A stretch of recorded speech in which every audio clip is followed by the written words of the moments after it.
Mėly broliai ir seserys, kasmet Kalėdų žinia mums skelbia štai šią naujieną, tą paguodžiančią žinią, jog Jėzus Kristus tapo mūsų broliu. Dievas tapo žmogumi. Kasmet šitą žinią priimame kaip naujieną, kaip jaudinantį paguodos pranešimą, kad nesam vieni. Dievas yra su mumis. Dievas prisijėmė žmogystę, kad viskuo su mumis dalytųsi. Jis ateina mūsų ieškoti, ateina mūsų taikyti, ateina mūsų pamokyti ir prisijimti visas mūsų nuodėmes, visas klaidas. Jis ateina mums padėti.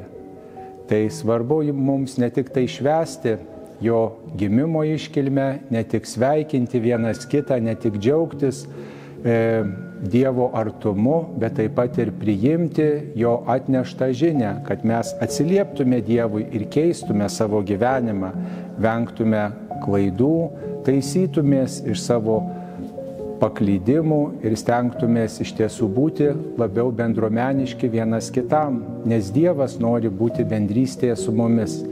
Ir kad mes labiau atjaustume, būtume bendrystėje su visais žmonėmis, vienas už kitą melstumės, vienas kitam padėtume, palaikytume, padrasintume, bet nebūtume vienas kitam priešai, nes pats Dievas nori būti mūsų broliu, nori mūsų taikinti.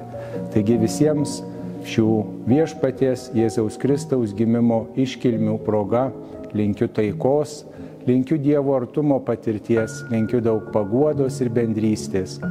Atėjęs į žemę viešpats te sutelkia mus tarnystėj ir te paskatina mylėti vienas kitą, vienas kitam patarnauti ir nepamiršti Dievo, mūsų laukiančio, mūsų ieškančio, jam atsiliepti.